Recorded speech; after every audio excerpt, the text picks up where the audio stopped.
Start करते हैं और अब हम चलते हैं आगे और हम डिस्कस करते हैं about the speculation business. Speculation का मतलब क्या होता है और स्पेकुलेशन बिजनेस क्या होता है, उसको हमने यहाँ पर डिस्कस करना है। स्पेकुलेशन, सट्टा, हवा में एक चीज़ जो फिजिकली रियली एग्जिस्ट नहीं कर रही, हवा में है।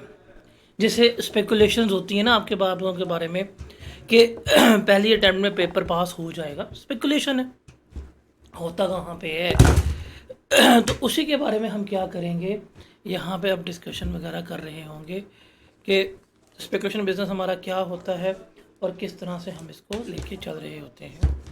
तो व्हाट इज़ स्पेकुलेशन बिजनेस, ये इसकी डेफिनेशन है। इसमें मैं जो आपको कहूँगा सिर्फ आपने वो चीज़ याद करनी है जो कहूँगा, क्रैम करने वाली उसे क्रैम कर लीजिएगा, बाकी सिर्फ आपने जो है वो क्या करनी है, रीड ओनली के पर्सपेक्टिव पे लेकर चलनी है। Now what is speculation business. देखें, कोई भी ऐसा बिजनेस इनमें ये डेफिनेशन है, दिस इज डेफिनेशन।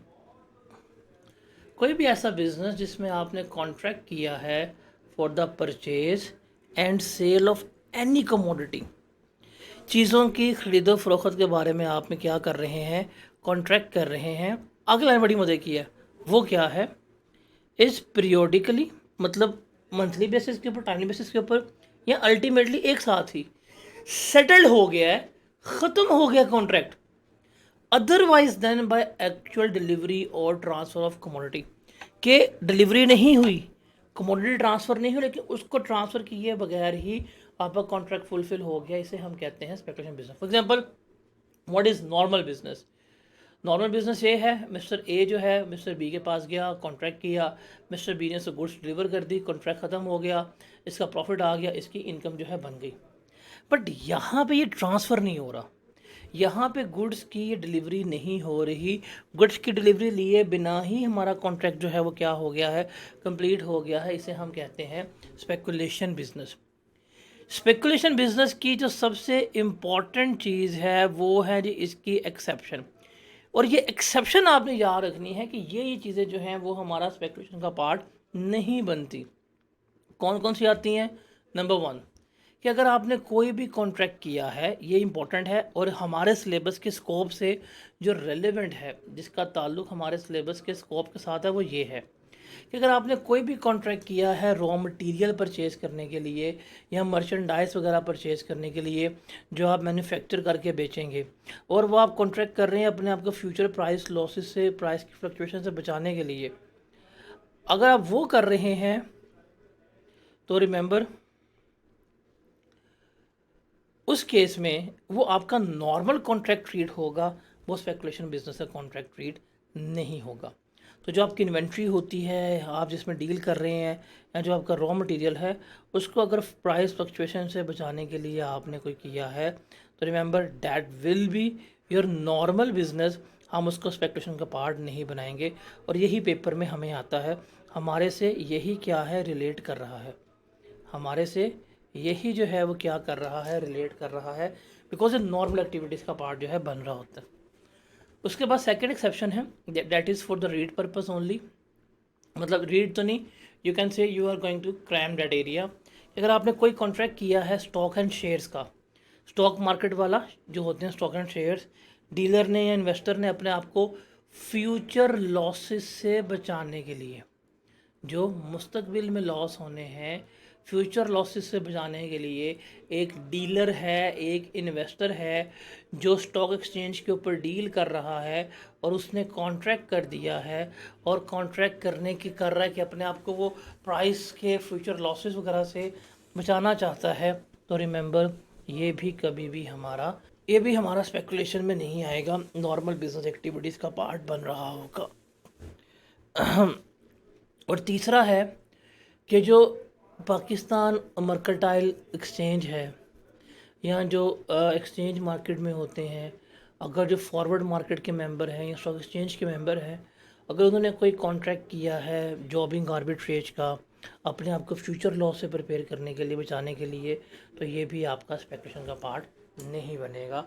तो ये तीन इसके एक्सेप्शन है जो आपने क्या रखनी है, याद रखनी है।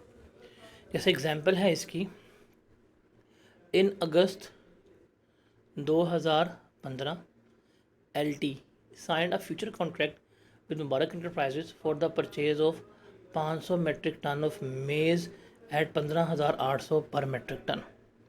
उसने फैसला किया है कि इतनी मकई जो है वो क्या करेगा, ख़रीद लेगा इस रेट के ऊपर। Delivery was to be expected to made in October 2015। Delivery जो है वो अक्टूबर 2015 में होनी है। ME also agreed to repurchase the entire lot. Mubarak enterprise ने भी एग्री कर लिया है कि ठीक है, मतलब सेलर जो आज बेच रहा है उसने एग्री कर लिया है कि अक्टूबर में अगर तुमने इसको बेचना हुआ ना तो आप हमें ही बेच देना उस वक्त जो मार्केट में प्राइस होगी। अक्टूबर 15 को price of maize increase to 18,240 पर मेट्रिक टन। 15,800 से बढ़े कितनी हो गई है, 18,240 पर मेट्रिक टन हो गई है। LT sold the entire lot to ME। उसने पूरी वो लॉट किसको भेज दी है, ME को भेज दी है, विदाउट टेकिंग डिलीवरी, डिलीवरी लिए बिना ही। अब देखें, आपने कॉन्ट्रैक्ट किया कि जी मुझे फलानी डेट के बाद ये सामान चाहिए, जिससे कॉन्ट्रैक्ट किया उसने कहा ठीक है जी हम आपको सामान जो है वो दे देंगे, लेकिन अगर आपने बेचना हुआ तो एट दैट डे आप हमें ही बेच दीजिएगा, एट दैट डे आप हमें ही बेच दीजिएगा। आपने कहा ठीक है, टाइम आया, आपने उनको ही बेच दिया, उनसे ख़रीदा, उनको ही बेच दिया, डिलीवरी भी नहीं ली, आपका बैठे बैठे प्रॉफिट हो गया। ये जो प्रॉफिट होगा ये क्या कहलाएगा, आपका स्पेक्युलेटिव गेन कहलाएगा, और ये प्रॉफिट जो है आपका स्पेक्युलेटिव इनकम का पार्ट जो है वो बन रहा होगा। Is that clear? अब हम चलते हैं आगे और यहाँ पे बात करते हैं कि हमने इस स्पेकुलेशन बिजनेस को नॉर्मल बिजनेस से सेपरेट किया ही क्यों है। मतलब जो नॉर्मल बिजनेस है उसको हमने प्लेस किया है सेक्शन नंबर 18 में, और स्पेकुलेशन को हमने रखा है सेक्शन नंबर 19 पे। इसकी रीज़न क्या है सर? इसकी सिंपल सी रीज़न है कि जो स्पेकुलेशन बिजनेस है ना, इसका लॉस का ट्रीटमेंट जो है वो सेपरेट है।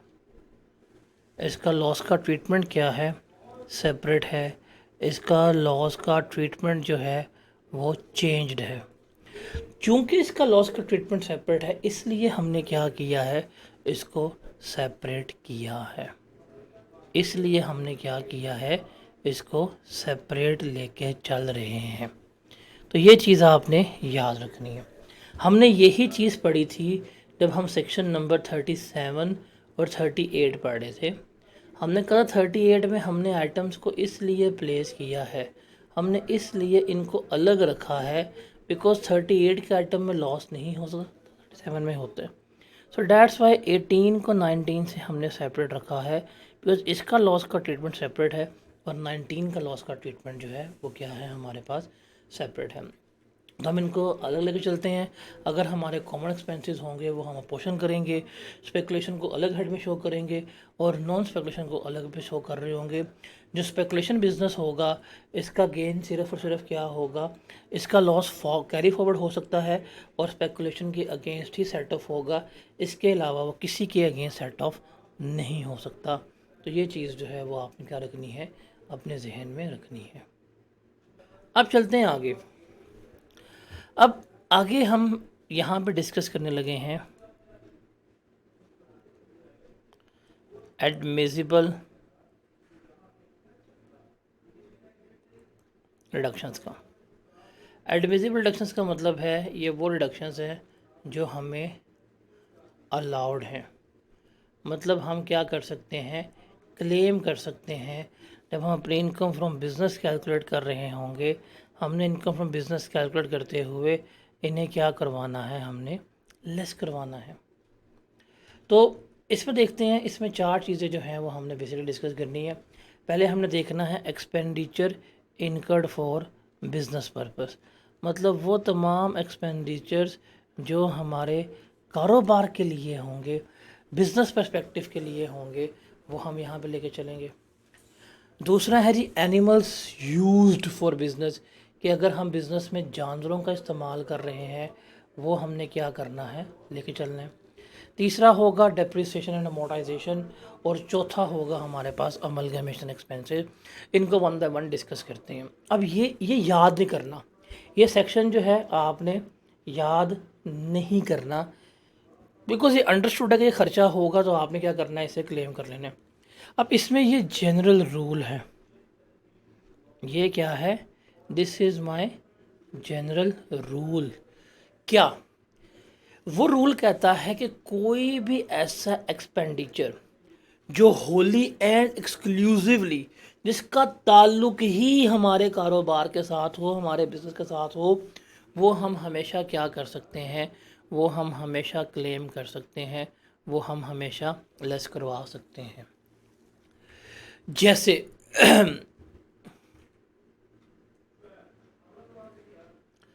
जो कॉस्ट ऑफ गुड्स परचेज होती हैं, कॉस्ट ऑफ सेल्स होती हैं, आप बिज़नेस के रेंटल प्रेमिसेस पे काम कर रहे हैं, आप रेंट पे करते हैं, आपने प्रॉपर्टी टैक्स पे किया, रोड टैक्स पे किया, म्यूनसिपल टैक्स पे किया, ये हो गया। जो बिज़नेस एसेट्स के रिपेयर्स हो गए, इंश्योरेंस प्रीमियम वगैरह होगी, ये सारे वो एक्सपेंसेस हैं जिन्हें आप क्या करवा सकते हैं, जिन्हें आप लेस करवा सकते हैं, बिकॉज इनका ताल्लुक बिज़नेस के साथ है। असूल ये है कि कोई भी ऐसा एक्सपेंस जिसका ताल्लुक बिजनेस के साथ होगा, आप उसे अपने एक्सपेंस के तौर के ऊपर क्लेम कर सकते हैं। उसके बाद सैलरीज़ वगैरह पे करते हैं, बैड डेट्स होते हैं, आपने एम्प्लॉयज़ की बेनिफिट्स के लिए एजुकेशन, हॉस्पिटल्स, इंस्टीट्यूशन वगैरह में ख़र्चा किया, वो क्लेम हो सकता है। एम्प्लॉय की ट्रेनिंग पे ख़र्चा कर रहे हैं, एनुअल सब्सक्रिप्शन वगैरह पे कर रहे हैं, फॉरेन डेलीगेशन के ऊपर। उसने एंड पे ये बात सम अप कर दी है कि कोई भी ऐसा ख़र्चा जो मुकम्मल बिज़नेस के लिए हो रहा है, कोई भी ऐसा ख़र्चा जो मुकम्मल और बिज़नेस के लिए हो रहा है, कारोबार के लिए हो रहा है, आप उसे क्या कर सकते हैं, आप उसको अपने एक्सपेंस के तौर पे क्या कर सकते हैं, क्लेम कर सकते हैं। अब वो कोई भी हो सकता है, वो कोई भी हो सकता है। Any expense which is related to your business, वो क्या हो जाएगा, आप उसे एक्सपेंस के तौर के ऊपर क्लेम कर लेंगे। उसके बाद है हमारे पास एनिमल्स के ऊपर बाद में हम आते हैं। पहले हम चलते हैं डेप्रिसिएशन और अमोर्टाइजेशन के ऊपर। ये वही रूल है जो आप अकाउंटिंग में पढ़ के आते हैं, ये वही प्रिंसिपल है जो आप कहाँ पढ़ के आते हैं, अकाउंटिंग में पढ़ के आते हैं। अकाउंटिंग में हमने क्या पढ़ा होता है कि अगर आपने कोई भी ऐसा एक्सपेंस किया है, हम अकाउंटिंग में पढ़ते हैं, कोई भी आपने ऐसा एक्सपेंस किया है जिसका बेनिफिट मोर देन 12 मंथ्स है, जिसका बेनिफिट 1 साल से ज़्यादा, मतलब जिसे हम कहते हैं कि वो मेरा कैपिटल एक्सपेंडिचर है। तो कैपिटल एक्सपेंडिचर हमेशा कैपिटलाइज होता है और अकाउंटिंग में हम उसे क्या करते हैं, डेप्रिशिएट करते हैं। जिस तरह अकाउंटिंग वाले ये कहते हैं कि आप उसे हमेशा क्या करते हैं, डेप्रिशिएट करते हैं, तो भाईजान टैक्स वालों ने भी यही कहना होता है, टैक्स वालों ने भी यही कहना होता है। क्या टैक्स वाले कहते हैं कि अगर आपने कोई भी ऐसा खर्चा किया जो कैपिटल एसेट है, मतलब टैक्स में तो सिंपल असूल है, कोई भी आपका ऐसा एक्सपेंस जिसका बेनिफिट मोर देन 12 मंथ है, जिसका बेनिफिट 12 महीनों से ज़्यादा है, तो रिमेंबर इस एक्सपेंस को आपने कैपिटलाइज करना है और इसको जो उसकी लाइफ वगैरह होगी या जो रेलेवेंट पॉलिसी होगी उसकी बेसिस के ऊपर डेप्रिशिएट करना है, या इसकी बेसिस के ऊपर आपने उसे क्या करना है, अमोर्टाइज जो है वो करना है। तो ये बेसिक असूल है, ये बेसिक प्रिंसिपल है जो उसने क्या कर दिया है, उसने आपको गिवन कर दिया है कि this is the basic principle. जैसे एग्जांपल देखते हैं कि आपने एक ऑफिस बिल्डिंग परचेज की है 50 मिलियन की। अब ये बिजनेस एक्सपेंस नहीं है, ये कैपिटल एक्सपेंस है, ये आपका कैपेक्स है। इसके ऊपर डिप्रिसिएशन जो है वो क्या करेंगे, आप चार्ज कर रहे होंगे, आप डिप्रिसिएशन जो है उसे क्या कर रहे होंगे, रिकॉर्ड कर रहे होंगे। ठीक है। जैसे एक और एग्जांपल है, administrative expenses include 4.8 million paid against purchase of industrial software having a useful life of 3 years. भाई ये आपने सॉफ्टवेयर के पैसे दिए हैं, वो 3 साल तक इस्तेमाल होगा और आप इसको एक्सपेंस आउट कर रहे हैं, तो ये एक्सपेंस नहीं है, आप इसे कैपिटलाइज करेंगे और आप इसको कैपिटलाइज करके इसकी लाइफ 3 पर डिवाइड करेंगे और हर साल जो है आप इसकी क्या कर रहे होंगे, अमोर्टाइजेशन जो है वो चार्ज कर रहे होंगे, डेट इज 1.6 मिलियन। फिर the company incurred an expenditure of rupees 2 million. Company ने क्या किया है, कंपनी ने 2 मिलियन के एक्सपेंडिचर जो है इनकर किए हैं ऑन सेल्स प्रमोशन, सेल्स की प्रमोशन के लिए। It has been estimated that the benefit of such expenditure will extend to 3 years. और हम जो बेनिफिट ये खर्चा किया इसका बेनिफिट हमें 3 साल तक मिलना है। अब इसको भी हम क्या करेंगे, एक्सपेंस आउट नहीं करेंगे इसको, क्योंकि ये आपके लॉन्ग टर्म है बेनिफिट्स, कैपिटल एक्सपेंडिचर है। अब चूँकि कैपिटल एक्सपेंडिचर है हम इसे क्या करेंगे, इसको जिसकी लाइफ है उसके ऊपर अमोर्टाइज कर रहे होंगे। Is that clear to everyone? आगे चलते हैं, आगे डिस्कस करते हैं अमलगमेशन एक्सपेंसेस को। What are amalgamation expenses? कि जब दो कंपनीज आपस में, एक कंपनी ए है एक कंपनी बी है, ये आपस में मर्ज होती हैं और मर्ज होके एक कंपनी ए बी बनाते हैं, उसके ऊपर जो इनके एक्सपेंसेस वगैरह हो रहे हैं like advisory, financial advisory, legal charges, consultancy, वो सारे एक्सपेंसेस जो ये न्यू कंपनी बनेगी वो भी क्या कर सकती है, एक्सपेंस के तौर के ऊपर क्लेम कर सकती है। जैसे कि एग्जांपल है हमारे पास कि alpha limited and beta limited merge to form a new company zeta limited.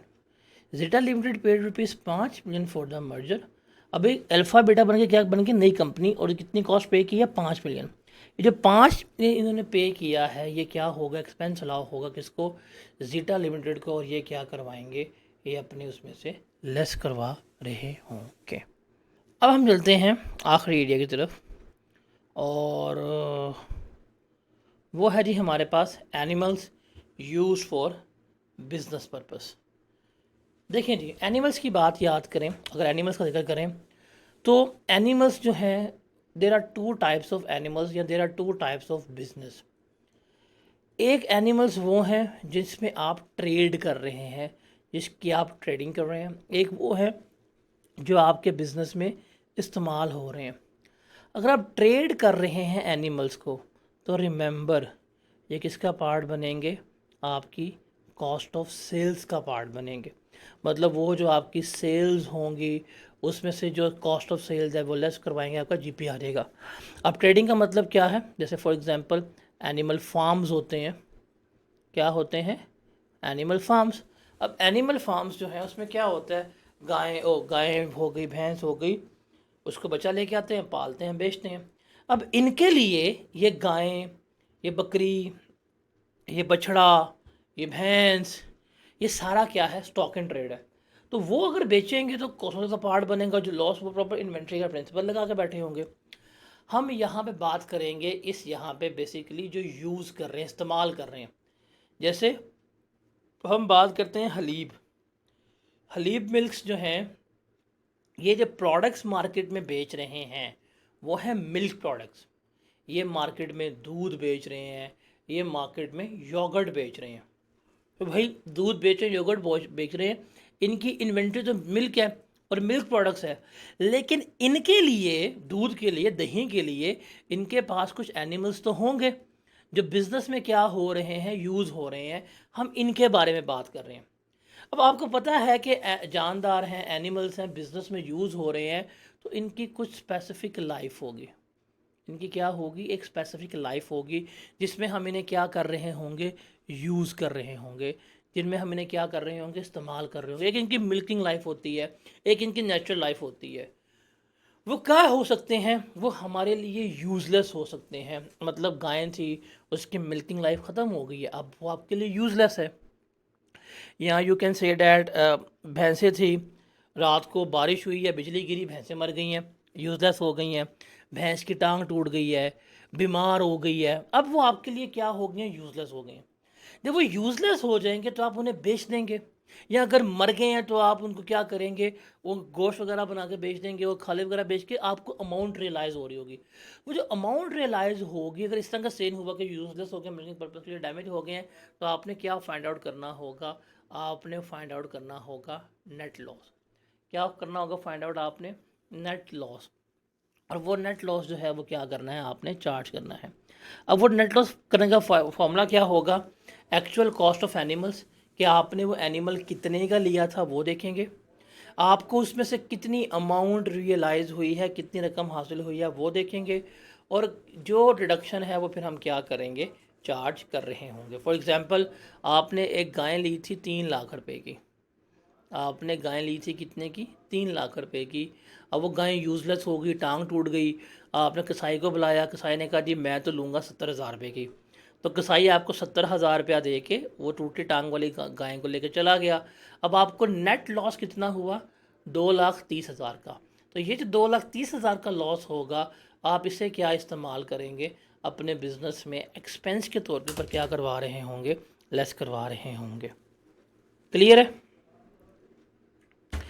Example देखते हैं, ठीक है। और ये जी हमारे पास टीना है, टीना हमें एग्जाम्पल समझाएगी। कहता है जी, Habib dairy limited purchase 3 cows for dairy businesses at ₹1,00,000। Habib dairy limited ने 3 गायें खरीदी हैं 1 लाख की, ठीक है। Vaccination cost of each cow was 2,000। जो वैक्सीनेशन कॉस्ट है वो कितनी है, 2,000 है। 1 cow become permanently disable and वो सोल्ड फॉर 20,000। इसमें से एक गाय जो है वो डिसेबल हो गई है और वो कितने की बिक गई है, 20,000 रुपये की। हमने रिडक्शन कैलकुलेट करने कितना हमें खर्चा अलाउ होगा, वो हमने क्या करना है, देखना है। अब देखो कॉस्ट ऑफ एनिमल क्या थी, 1 लाख रुपया। हमें अमाउंट कितनी रियलाइज़ हुई है, 20,000 रुपया। भाई वो यूज़लेस हो गई, हमने बेच दी, 20,000 रुपया मिल गया। नेट लॉस कितना हुआ है, 80,000 का। ये 80,000 जो है वो मैं अपने इनकम फ्रॉम बिजनेस में एक्सपेंस के तौर के ऊपर क्या कर लूँगा, लेस करवा रहा हूँगा। वो मैं क्या कर रहा हूँगा, क्लेम कर रहा हूँगा। और ये जो 2,000 रुपये वैक्सीनेशन कॉस्ट थी, वैक्सीनेशन कॉस्ट तो मेरा वैसे ही रेवेन्यू एक्सपेंसेस होता है, और जो मेरे रेवेन्यू एक्सपेंसेस होते हैं वो हम क्या करते हैं, वो हम क्लेम वैसे ही करवा लेते हैं। ये एग्जांपल रीड करके बताइए, एग्जांपल क्लियर है आप लोगों को, कि एक कॉस्ट ऑफ सेल्स है, उसमें शामिल 4 लाख रुपया in respect of cost of 2 cows as they become permanently use for milking purpose. क्या आपने कॉस्ट ऑफ सेल्स में 4 लाख शामिल किया हुआ है। These cows were originally purchased for TL's dairy farm in Faisalabad for 2 lakh each. हमने गाय 2 लाख की एक ली थी, अब वो गाय यूज़लेस होगी, हमने एक्सपेंस आउट कर दिया। पहली बात है ये हमने कॉस्ट ऑफ सेल में इंक्लूड किया है, हमने ये कॉस्ट ऑफ सेल में लेस किया होगा, ये लेस नहीं होना चाहिए था।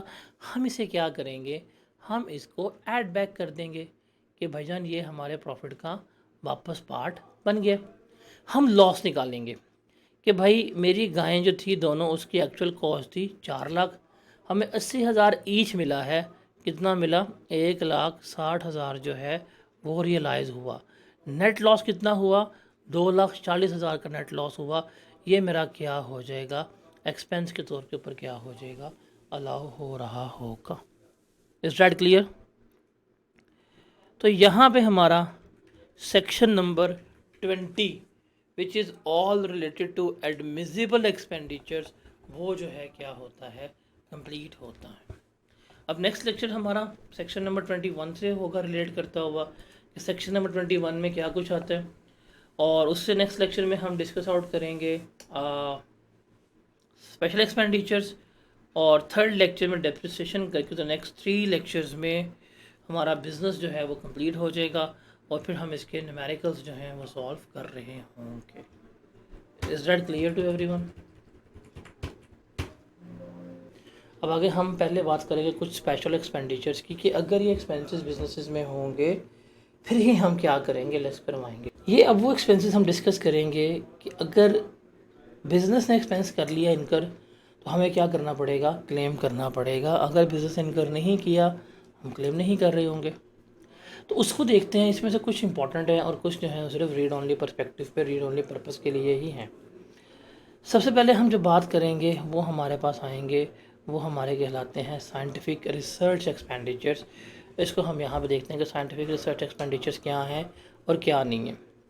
एक आपने बुक पे जाना है, और बुक के ऊपर आपका जो रेलेवेंट पेज नंबर होगा, ये चैप्टर आपका लास्ट होगा बिज़नेस का, चैप्टर नंबर आप कह सकते हैं चैप्टर नंबर 12 में ये सारा कुछ गिवन होगा। तो वहाँ पे आपने इसको हाईलाइट करते जाना है। कहते हैं जी, इसमें जो सबसे इम्पोर्टेंट चीज़ हाईलाइट करने वाली है कि आपने कोई भी साइंटिफिक रिसर्च एक्सपेंडिचर्स किए हैं, वो आपको डिडक्शंस के तौर के ऊपर, मतलब आपको एक्सपेंस के तौर के ऊपर क्या हो जाएंगे, अलाउ हो जाएंगे। कब? जब वो एक्सपेंसेस आपने पाकिस्तान में इनकर किए हैं, when these expenses are incurred in Pakistan, फिर वो क्या हो सकते हैं, आपको अलाउ हो सकते हैं, आप उन्हें क्लेम कर सकते हैं। और ये रिसर्च जो करवा रहे हैं ये आपने किसके लिए करवानी है, ये आपने अपने बिज़नेस के लिए करवानी है। मतलब आपके बिज़नेस में ये क्या हो रहे हैं, ये इस्तेमाल हो रहे हैं।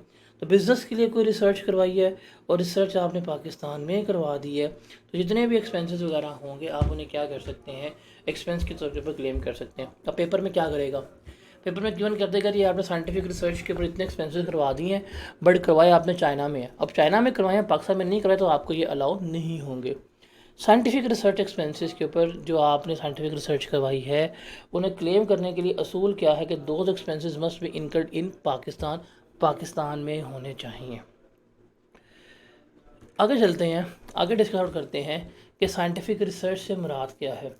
अब ये डेफिनेशन जो है साइंटिफिक रिसर्च की, ये रीड ओनली है, लेकिन अच्छी तरह रीड ओनली है। इसकी एक्सेप्शन जो है पेपर में आ सकती है।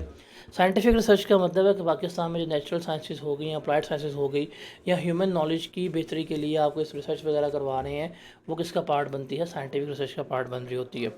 और साइंटिफिक रिसर्च एक्सपेंडिचर क्या होता है कि पाकिस्तान में आप क्या कर रहे हैं, रिसर्च वगैरह कर रहे हैं जिससे आपका बिजनेस में फ़ायदा हो रहा होगा, जिसमें आप साइंटिफिक रिसर्च को इंस्टीट्यूशन को कंट्रीब्यूट कर सकते हैं या उनसे रिसर्च करवा सकते हैं। ये सारा कुछ जो है वो किस में आएगा, साइंटिफिक रिसर्च एक्सपेंडिचर में आ रहा होगा। अब इसके एक्सेप्शन इंपॉर्टेंट है कि कौन कौन से एक्सपेंसेस साइंटिफिक रिसर्च एक्सपेंडिचर्स नहीं होते। ये 3 एक्सपेंसेस जो हैं वो आपने क्या करने हैं, ये 3 एक्सपेंसेस आपने याद रखने हैं। कौन कौन से, कि अगर आपने कोई डेप्रिशिएबल एसेट लिया है या कोई इंटेंजिबल एसेट लिया है, आपके नहीं मैंने साइंटिफिक रिसर्च के लिए लिया है, तो ये कभी एक्सपेंस पे अलाउ नहीं होगा। कोई इमूवेबल प्रॉपर्टी ली है आप उसे कहते हैं, तो ये आपको अलाउ नहीं होगी।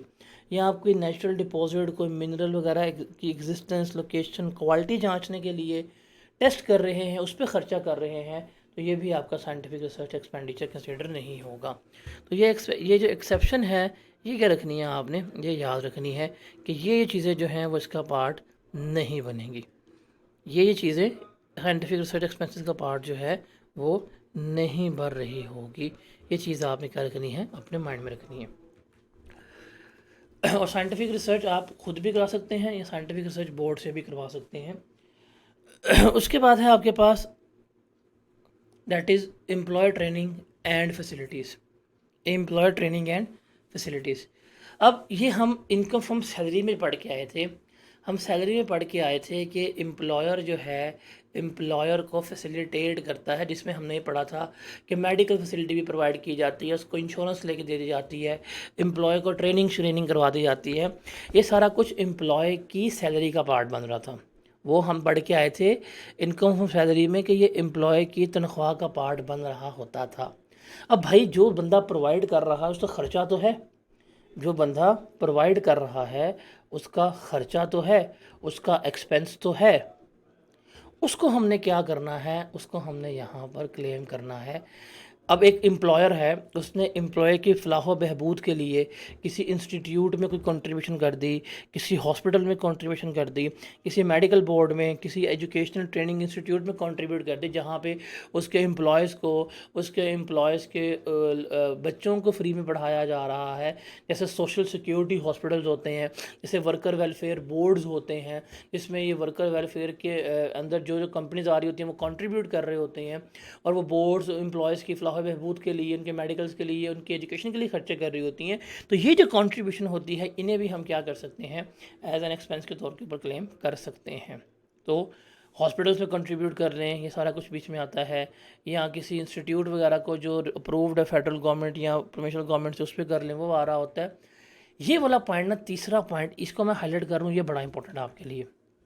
ये तीसरा पॉइंट जो है वो हमारे लिए बड़ा इंपॉर्टेंट है, डैट इज़ ये वाला पॉइंट कह रहा है कि अगर कोई स्कीम बोर्ड ने अप्रूव की है, बोर्ड का मतलब है एफबीआर, अगर एफबीआर ने कोई स्कीम अप्रूव की है और आप एफबीआर की स्कीम के तहत किसी भी पाकिस्तानी शहरी को, ये है सिटीज़न ऑफ पाकिस्तान, किसी भी पाकिस्तानी शहरी को कोई ट्रेनिंग वगैरह प्रोवाइड कर देते हैं, उसके ऊपर जो आपका ख़र्चा आया होगा वो आप क्या कर सकते हैं, एक्सपेंस के तौर के ऊपर क्लेम कर सकते हैं।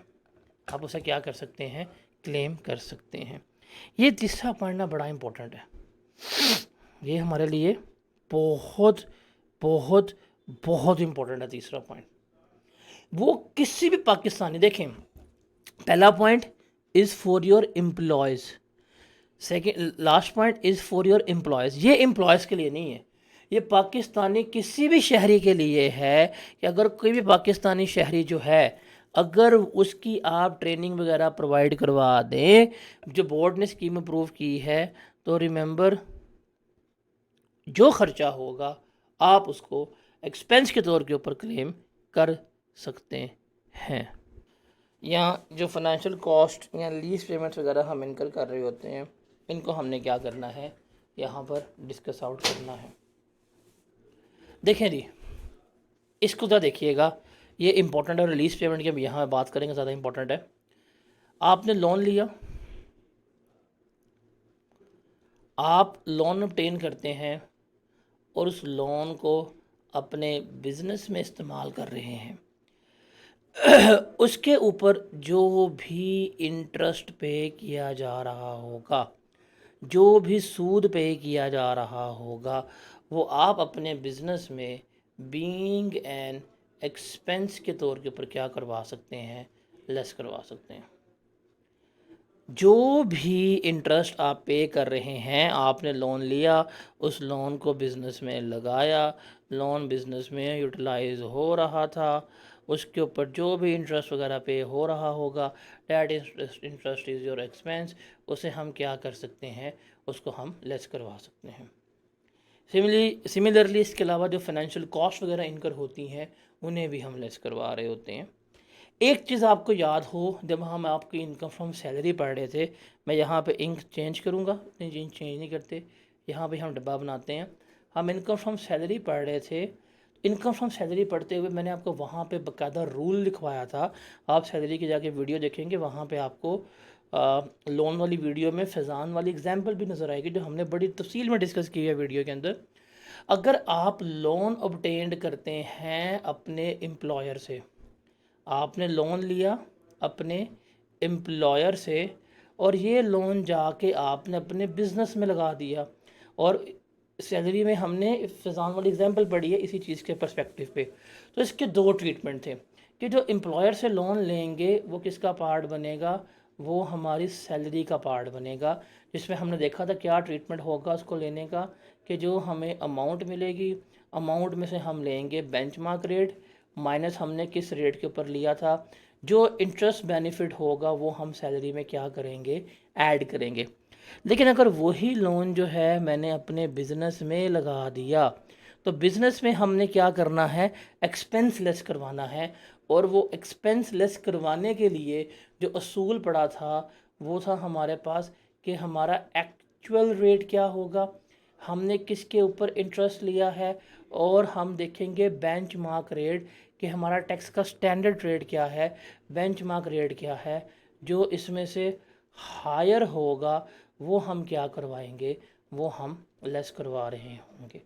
तो बेसिकली हम ये चीज़ वहाँ पे पढ़ के आ चुके हैं, सैलरी में पढ़ के आ चुके हैं।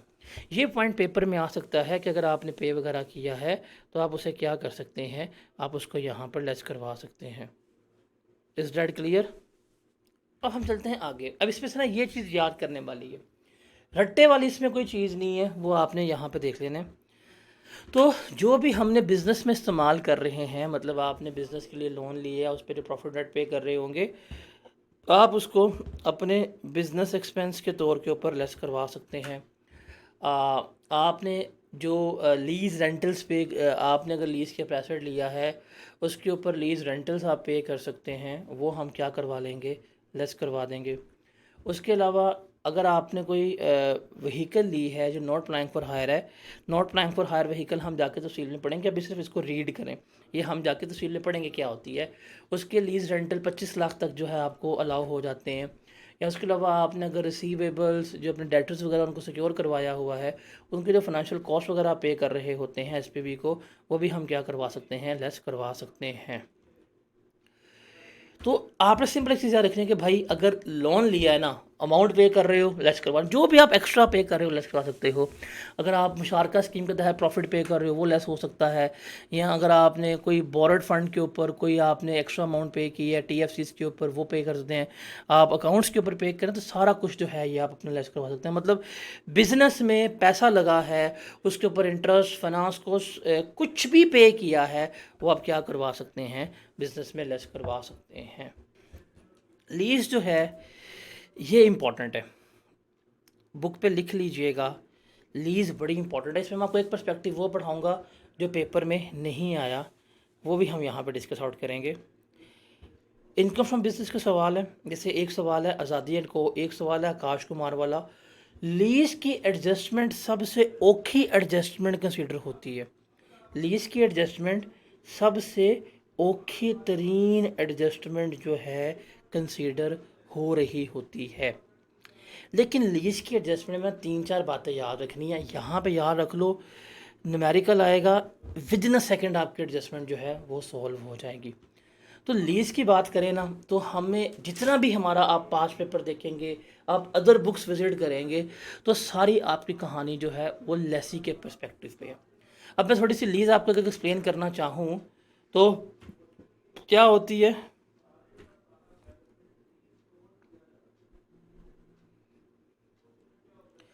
कि एक लेसर है। लेसर कौन होता है बेसिकली, ध्यान से सुनिएगा, ये होता है एसेट का मालिक। बिकॉज आप लोगों ने अभी लीज नहीं पढ़ी हुई तो आप लोगों को आइडिया नहीं होगा, आप FA2 में अगर पढ़ेंगे, FA2 में तो मेरे पास आएंगे तो मैं आपको पढ़ा दूंगा लीज होती क्या है। बट अभी टेक्स्ट के पर्सपेक्टिव से जो है वो पढ़ें, टेक्स्ट के पर्सपेक्टिव से। ये है एसेट का मालिक, इसका अपना एसेट है। ये एसेट जो है वो इस्तेमाल करने के लिए देता है लेसर को। अब लेसर वो है जिसके पास आज ना पैसा नहीं है, देखिए उसको एसेट चाहिए। जैसे गाड़ी, लमसम अमाउंट जो है उसके पास लमसम अमाउंट जो है वो नहीं है, but lessor need a asset. वो क्या करता है कि जी जाता है लेसर के पास, लेसी जो है जिसके पास आता है लेसर के पास है, मुझे एसेट दे दें। अब लेसर के पास ना दो ऑप्शन होते हैं, दो तरह की लीज होती है। एक होती है ऑपरेटिंग लीज, दूसरी होती है फाइनेंस लीज। ऑपरेटिंग लीज का मतलब होता है जस्ट एज आपने किराए के ऊपर चीज़ दे दी है। What is the meaning of operating lease, कि आपने क्या किया है, जस्ट किराए के ऊपर चीज़ जो है दे दी है।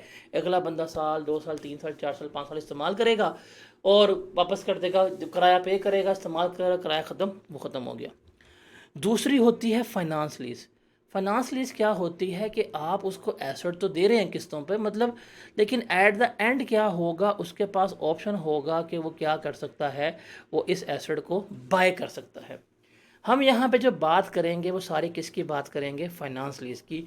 और हमारा सिलेबस में सारी डिस्कशन जो है वो लेसी की होती है।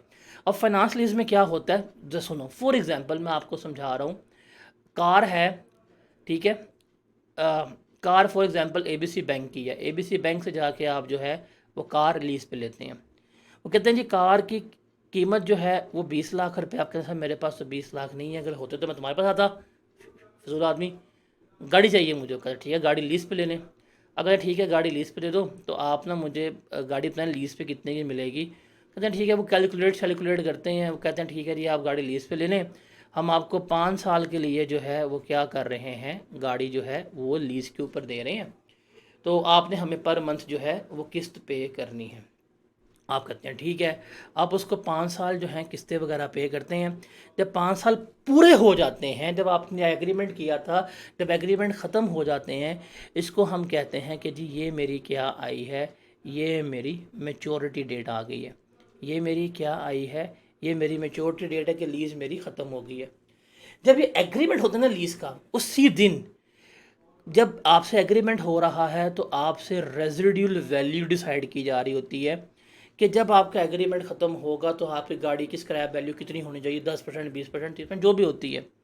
5 साल पूरे होते हैं, आपने डिसाइड की थी जी उस वक्त हमारी गाड़ी जो है वो डिस्पोज हो जाएगी 20% के ऊपर। और जब गाड़ी टाइम पूरा होता है ना, 5 साल पूरे हो जाते हैं, तो बैंक वाले पूछते हैं हाँ भाई 5 साल पूरे हुए, गाड़ी वापस करनी है कि ख़रीदनी है। अगर आप वापस करने होंगे तो वापस कर दें, अगर ख़रीदनी होगी तो एट दैट टाइम जो भी आपने रेजिडुअल वैल्यू रखी थी 20%, 10%, 5%, आप वो पे करेंगे और गाड़ी जो है वो क्या हो जाएगी, आपकी बन जाएगी। मतलब 5 साल के बाद आप क्या बन जाएंगे, गाड़ी के मालिक बन जाएंगे और गाड़ी जो है वो क्या हो जाएगी, आपके नाम पे ट्रांसफ़र हो रही होगी। ये चीज़ होता है लीज़ में। ये सारी कहानी क्या है लीज़ की। अब लेसी जो है वो गाड़ी, इसने क्या किया है, इसने इसको कार दी है और ये बंदा क्या कर रहा है, ये बंदा इसको रेंट पे कर रहा है।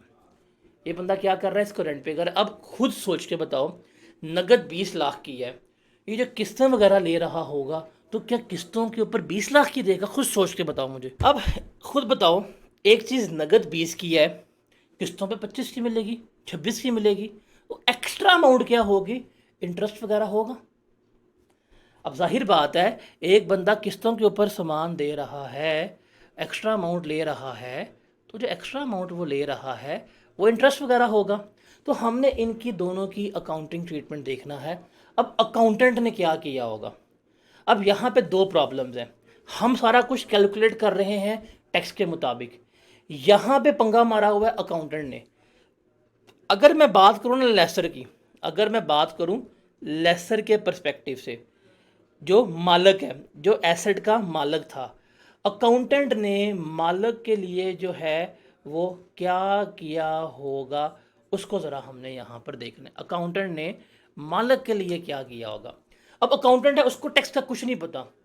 उसने क्या किया होगा, यार हमने तो गाड़ी लीज पे ली हुई है, हमें तो इंटरेस्ट आ रहा है। उसने इंटरेस्ट को, सिर्फ जो एक्स्ट्रा अमाउंट मिल रही होगी, उसने इंटरेस्ट को अपनी इनकम का पार्ट बनाया होगा। अकाउंटेंट ने ये किया होगा। टैक्स वाले इसको नहीं मानते, कहते हैं भाई तुम्हारा दिमाग खराब है। लेसी के वाले केस में, जिसने एसेट लीज पे लिया हुआ है, इसने क्या किया होगा, इसके केस में अकाउंटेंट ने एंट्री पास की होगी, यार देखो हमने गाड़ी लीज पे ली है तो हम तो इंटरेस्ट पे कर रहे हैं, सूद पे कर रहे हैं। इसने इंटरेस्ट एक्सपेंस को जो ये पे कर रहे होंगे, इसको एक्सपेंस के तौर पे शो किया होगा। और कहेंगे जी गाड़ी भी हमने लीज पे ली हुई है, इन्होंने डेप्रिसिएशन भी जो है वो रिकॉर्ड की होगी। तो अकाउंटेंट हजरात ने लेसी के केस में, जो आपके स्क्रीन के ऊपर लेफ्ट साइड पे नज़र आ रहा है, ये एंट्री की होगी। लेसर के केस के ऊपर उसने ये एंट्री की होगी। तो ये दो चीज़ें तो अकाउंटेंट वाले ने की है ना, टैक्स वाले इसको नहीं मानते। टैक्स वाले कहते हैं भाईजान ये काम नहीं हो सकता, इसको आपने क्या करना है, लीज को अकॉर्डिंगली टैक्स के मुताबिक लेके चलना है। यहाँ तक कहानी समझ आई है। अब हमने यहाँ पे देखना है इसका ट्रेड। आपको स्क्रीन के ऊपर नज़र आ रहा होगा वाजिया, या मैं थोड़ा यहाँ को दिखाता हूँ, ये देखें। पहले मैं बात करता हूँ लेसर। लेसर वो मालक जिसका एसेट था। अकाउंटिंग वालों ने क्या किया होगा, अकाउंटिंग वालों ने जो इंटरेस्ट रिसीव हुआ है वो इनकम के तौर पर ऐड किया होगा।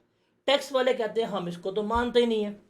टैक्स वाले क्या कहते हैं, टैक्स वाले कहते हैं कि अगर आपने कुछ इस तरह का काम वाम किया है तो इसको क्या करो, रिवर्स करो। टैक्स वाले कहते हैं कि जो इसको लीज रेंटल्स मिल रहे हैं वो इसकी इनकम में ऐड होना चाहिए, और चूंकि मालक यही है तो इस एसेट की डेप्रिसिएशन भी सिर्फ इसी को लेस करवानी चाहिए। टैक्स वाले तो सारे इसको ये कहते हैं कि भाईजान तुमने ये काम करने। और अकाउंटिंग लेसी के केस में, बिकॉज हमारा 99% क्या, 99.9% सारे सवाल जो हैं वो लेसी के पर्सपेक्टिव से हैं। तो इसके केस में क्या होता है, अकाउंटेंट ने क्या किया होगा, एसेट की डेप्रिसिएशन भी लेस करवाई होगी, इंटरेस्ट एक्सपेंस भी लेस करवाई होगी। लेकिन टैक्स वाले क्या कहते हैं, कहते हैं भाईजान कोई डेप्रिसिएशन आप लेस नहीं करा सकते, ये डेप्रिसिएशन तो आपकी है ही नहीं, बिकॉज आपका तो एसेट ही नहीं है। आप इंटरेस्ट एक्सपेंस को लेस नहीं करा सकते, क्यों, बिकॉज यहाँ पे तो है ही नहीं। कि सिर्फ आपको एक ही चीज़ अलाउ है, वो है लीज रेंटल। टैक्स के मुताबिक ये होना चाहिए लेसी के केस में, टैक्स के मुताबिक ये होना चाहिए लेसर के केस में, तो ये होना चाहिए।